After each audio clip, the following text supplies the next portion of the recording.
বিসমিল্লাহ। হ্যাঁ, মাশাআল্লাহ। আমার চিচিঙ্গা ভাজি হয়ে গেছে, এদিকে কলা তরকারিটা হয়ে গেছে। বিরিয়ানিটার ওভেনে দিয়ে দিব। বিপদে পড়ছি, জাল খাবারও খাইতে পারি না। হ্যালো এভরিওয়ান, আসসালামু আলাইকুম। আশা করি সবাই খুব ভালো আছেন। বাসায় এসে আগের থেকে বেশি একটা ভালো নাই, কিন্তু ঘরে কোনো খাবার দাবার কিছু নাই। বাচ্চা কাচ্চারা আমি না খাইলে ওরাও কিছু খাইতেছে না, আবার রান্না না করলে, তাই একটু রান্না করতে বসলাম। এই তরকারি সব ওই দিন আনছিলাম যে রান্না করব, কত বাজার সব নষ্ট হয়ে যেতেছে রান্নার জন্য। তো এখন একটু কাটতে বসছি, আশিকে এবার আমার হেল্প করতেছে সব কিছুতে। দেখি রান্নাবাড়ি করবো। আজকে হলো বছরের শেষ দিন, একটু ভালো মন্দ রান্নাবাড়ি না করে বাচ্চাদেরকে না দিলে কেমন হয়, মনটা খারাপ লাগে। যদিও শারীরিকভাবে পারতেছে না, বাট মানসিকভাবে আসলে মনটা অনেক খারাপ লাগতেছে। আর ওদেরও ওষুধ নেই সাথে হারিকের। যাই হোক, তো কী রান্নাবাড়ি করবো, কি কি দেখতে থাকুন। চিচিঙ্গাগুলো এনে রাখছি, যাইতে জায়গা নষ্ট হইয়া তরকারি কিনা নষ্ট হইলে অনেক খারাপ লাগে। এই যে হাতে সিদ্রিগুলা করছে, সব দাগ করে রয়েছে।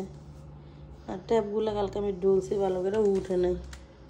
এই জায়গা দাগ, এখানে তো ফুলাই গেছে।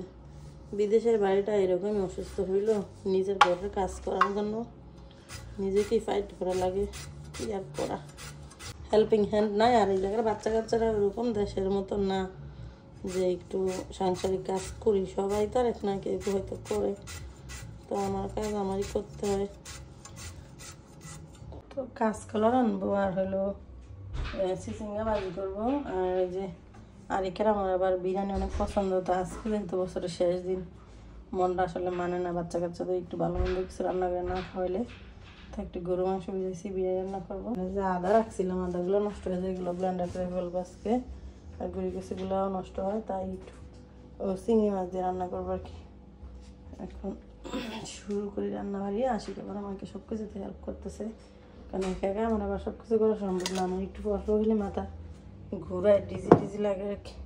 ফ্রিজে কিন্তু তরকারি আছে কয়েক বাটি, অনেকে যে দিছে, কিন্তু এগুলো হয়তো ওরা খাইতে পারবে, আমি এবার জালের জন্য খাইতে পারতেছি না। তো তাই আমি জাল ছাড়া একটু একটু করে তরকারি রান্না করতেছি।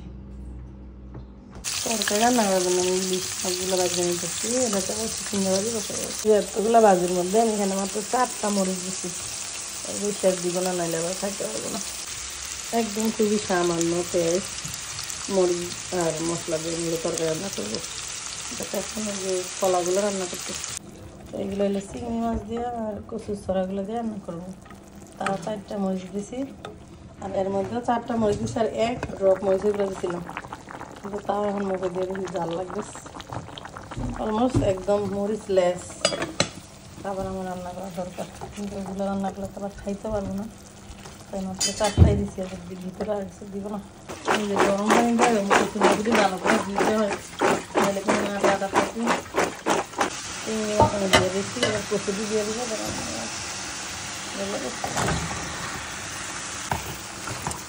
তার মধ্যে শুধু মরিচ ছাড়া আর কিছু দিলাম না। 4টা মরিচ আর মরিচের গুঁড়ো দিব না, ভিতরে যা হবে মরিচের গুঁড়ো না দিলে তরকারি কেমন সাদা সাদা হয়ে যায়।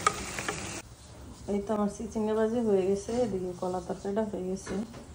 আর আরিকের বিরিয়ানির মাংসটা কাইটে নিচ্ছি, এই যেদিকে একদম ছোটো ছোটো পিস করে কাইটে নিচ্ছি। এখন আসি আমার আবার ধুয়ে দিবে এগুলো। তো গুঁড়ি কচু রান্না করতেছে, আর চুলে আবার বাদ বসে দিচ্ছি। এই যে গুঁড়ি কচু রান্নাটা হয়ে গেছে, ধন্যবাদটা দিয়েছি, একদম সুন্দর সিদ্ধ হয়ে ঠিক ঠিক হয়ে গেছে। এটাতে আর কোনো মরিচগুলো দিই না, এই জন্য এটা মোটামুটি মনে হয়েছে যে জাল না, আমি খাইতে পারবো আর কি। আর এটা বিরিয়ানির জন্য মাংস সব মেরিনেট করে আমরা চুলা বসাই দিচ্ছি। মাংসটা হইলেই এলো পরে বিরিয়ানিটা রান্না করবো। এই যেদিকে আমার বিরিয়ানির মাংস রান্না হয়ে গেছে, এই চুলা এখন বিরিয়ানিটা রান্না করে নিব। এদিকে বিরিয়ানির চালটা ধুয়ে রাখছি, বাসমতি চাল। তেজপাতা দিচ্ছি, আর হলো আদা রসুন দিয়ে চালটাকে ভালো করে বেজে নিতেছি। তারপরে মাংসটা দিয়ে দিতেছি, চালটা মোটামুটি কষানো হয়ে গেছে। এই যে আজকে রান্না করতেছি, নাড়তে পারতেছি না, হাতের কবজি দিই ব্যথায় বাঁচি না। তারপরেও তো রান্না করা লাগে, কি আর করা। একটু নাড়া দিই, আবার হাতের এরকম সোজা করি, তারপরে আবার একটু নাড়া দিই। একদম গরম পানি দিয়ে দিছি, এখন ঢাইকা দিই। উতরা নিয়ে আসলে পরে হলো ওভেনে দিব। আমি ওভেনটাকে আবার প্রিহিট করে নিতেছি। এই যে আমার জলটা শুকাই গেছে, এখন বিরিয়ানিটার ওভেনে দিয়ে দিব। বিরিয়ানি মশলা আর হলো একটু কাঁচামরিচ দিয়ে দিচ্ছি, তোর তো আর একটা এটা দিয়ে ধর, এটা ঠান্ডা আছে। এটাই না, অনেক গরম কিন্তু দিস, ভালো করে দিস, গরম কিন্তু। এটা সাইড মাইড সব গরম দিয়া এটা ধাক্কা দিই। আল্লাহ 20 মিনিটের মতো রাখতে হবে আর কি। এই যে ফাইনালি আমাদের বিরিয়ানি রান্না হয়ে গেছে। বিরিয়ানিতে আমি কিন্তু তেল কমে দিই, স্বাস্থ্যসম্মত করি, তৈরি করি। আসি এখন উপরে কিছু পেঁয়াজ বেরেস্তা দিয়ে দিব, চাইলে একটু ঘিও দেওয়া যায়, ঘি দিতেছি না কারণ বেশি অয়েলি খাবার না খাওয়াই বেটার। এই তো ফাইনাল লুক। এই হলো টোটাল আজকে রান্নাবাড়ি করলাম অসুস্থ শরীর নিয়েই। বছরের শেষ দিন, একদম খালি মুখে ভাল লাগে না, বাচ্চা কাচ্চারা বাসায় রান্নাবাড়ি করে দিতে পারলাম না, তাই যাই হোক। তো এখন আমরা খাওয়া দাওয়া করবো, অলমোস্ট সন্ধ্যা হয়ে গেছে, এখন তো দিন তাড়াতাড়ি শেষ হয়ে যায়। একদম অল্প জাল দিয়ে তরকারি রান্না করতে হবে, ওই জন্য একটু তরকারি খাইতে পারতেছি আজকে। এখন তো দিয়ে না। আরে আমি তোমার জন্য বিরিয়ানি রান্না করছি, খুশি করো? শুধু আরেকের জন্যই আজকে বিরিয়ানিটা রান্না, যে বছরের শেষ দিন, এই বছর ভালো মন্দ রান্না করে খাওয়াতে হলো না লাস্টের উইকগুলোতে, তাই বিরিয়ানিটা রান্না করলাম। আরেক খাইলে আমার কষ্টের সার্থক। ভাত দাও, এই যে এই ধরো ধরো, হ্যাঁ বুঝো তো, খাও। বিসমিল্লাহ, হ্যাঁ মাশাআল্লাহ, ইয়েস, গুড জব। কথা হলো মায়েদের মন আসলে কোনোভাবেই মারে না, যতই অসুস্থতা হোক মনে হচ্ছে বাচ্চা কাচ্চাদের ভালো মন্দ কিছু রান্না করে খাওয়াই। ঠিক ওই রকমই আমি অসুস্থ থাকলেও যে শেষ দিনটা যদি একটু ভালো মন্দ রান্না করে খাওয়াইতে না পারি, মনটা শান্তি লাগতেছে না। এই জন্যই বিরিয়ানি রান্না করলাম। আর তো জাল খাবার আমি খাইতে পারতেছি না, তাই জাল ছাড়াও একটু খাবার রান্না করলাম। রান্না করছি বলে যে ভালো হয়ে গেছে এটা কিন্তু না, কিন্তু অসুস্থতা নিয়েই রান্না করা আর কি।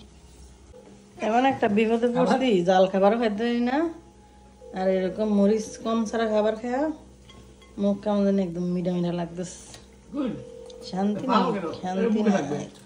আর আজকে ভিডিওটা এখানে সমাপ্তি করে দিচ্ছি। সবাই ভালো থাকবেন, সবাইকে হ্যাপি নিউ ইয়ারের অনেক অনেক শুভেচ্ছা। আল্লাহ হাফেজ।